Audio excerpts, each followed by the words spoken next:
इन सुंदर सुंदर winter garden के फूलों से कैसे सीड्स लेने हैं, यही आज हम देखेंगे इस चैनल पे, जिसका नाम है गार्डन की बातें।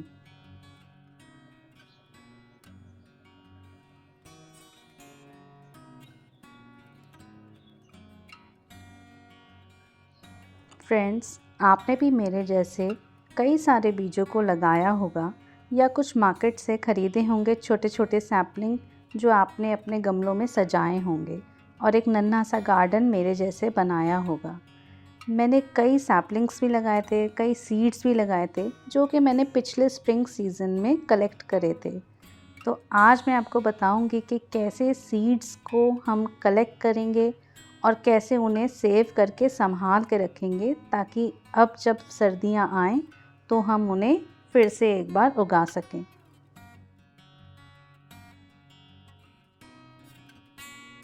सीड्स को कलेक्ट करना सिर्फ मनी सेव करना ही नहीं होता, ये कुछ हमारी पर्सनल प्रेफरेंसेस भी होती हैं। जो हम चाहें कि ये पौधा हमें पसंद आया, इसके फूल हमें पसंद आए, इसकी खुशबू हमें पसंद आई, तो हम चाहते हैं कि वो फूल हमेशा ही हम अपने गार्डन में लगाएं।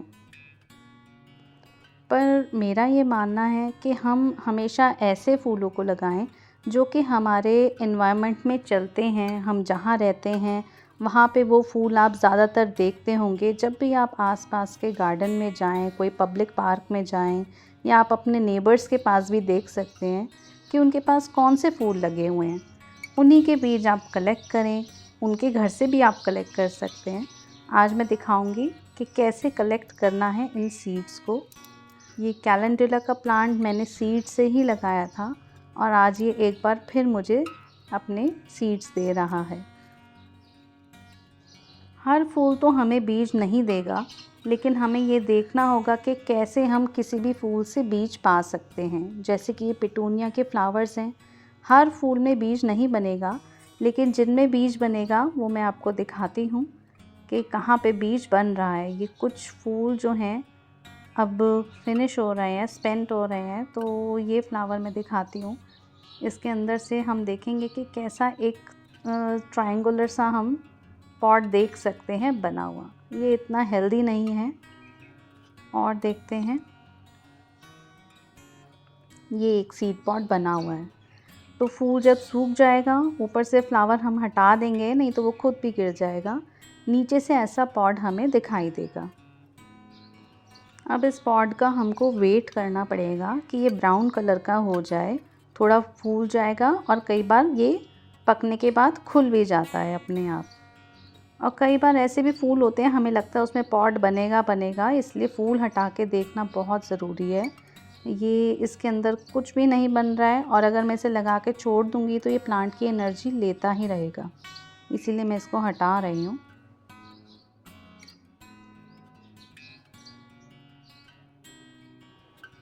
आज 3 हफ्ते तो हो गए हैं जो मैंने कई जगहों में पॉट्स छोड़े थे।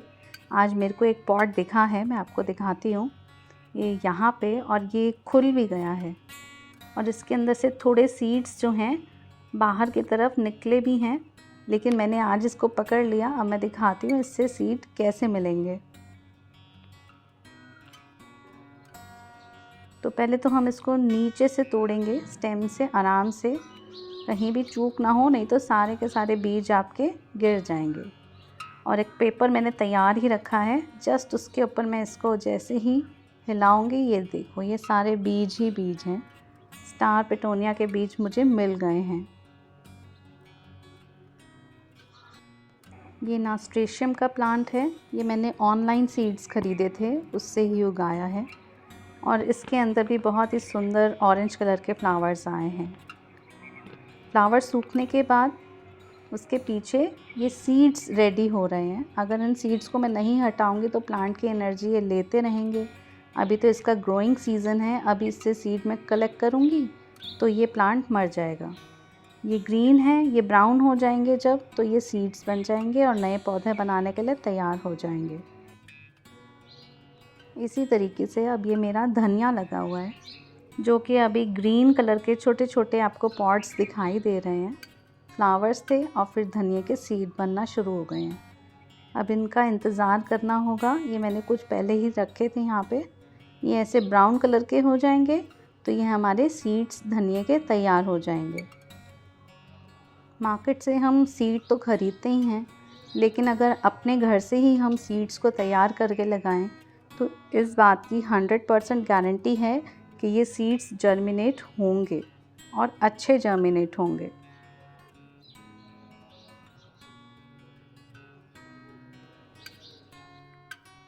इस पैंसी के पौधे में भी कुछ सीड पॉट्स बन रहे हैं, कुछ अलग भी मैंने लगाए थे। ये एक बड़ा सीड पॉट है। छोटे सीड पॉट आपको दिखेंगे तो उसमें बीज नहीं बनेंगे, इतना बड़ा सीड पॉट होना ही चाहिए।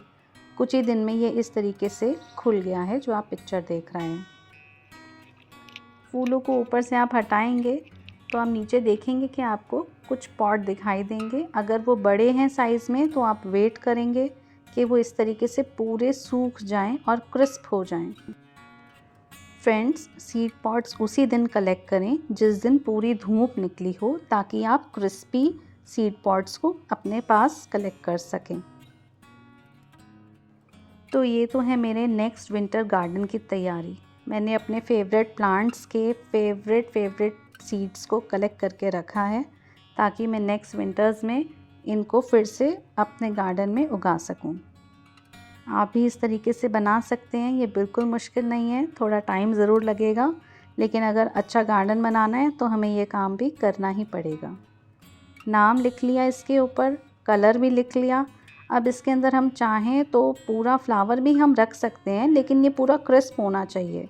अगर आपको लगता है पूरा फ्लावर नहीं रखना तो आप इसके छोटे पीसेस करके ऐसे पाउच भी बना के रख सकते हैं।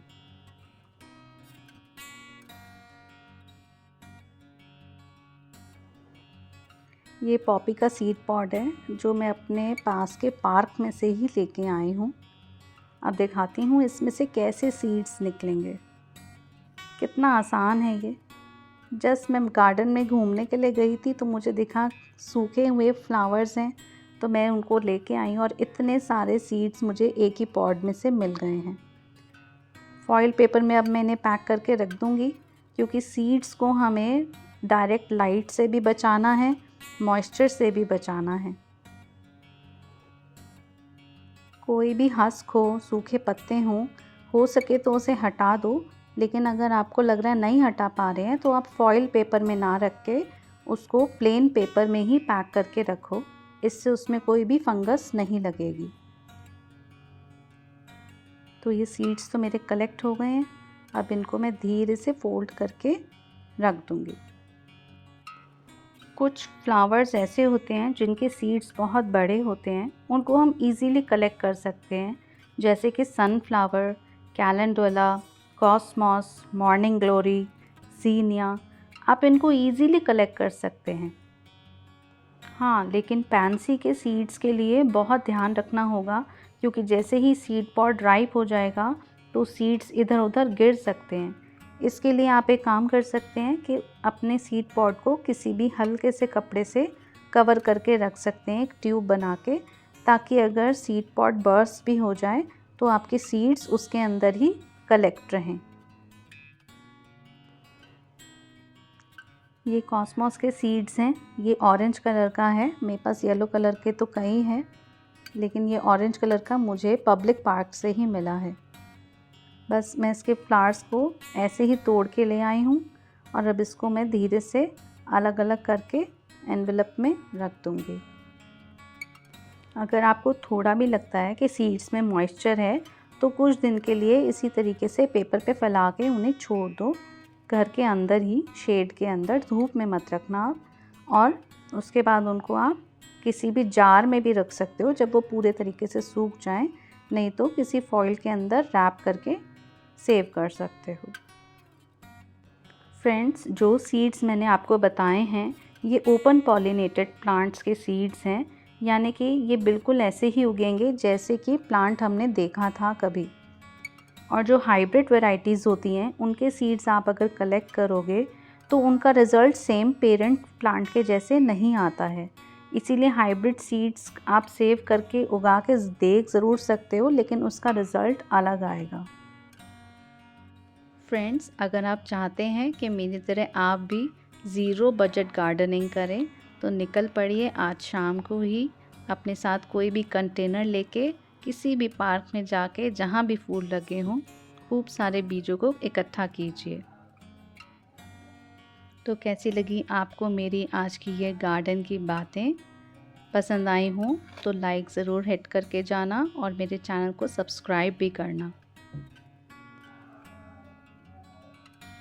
फिर मिलेंगे और किसी अधिक जानकारी वाली वीडियो में, तब तक के लिए बाय बाय।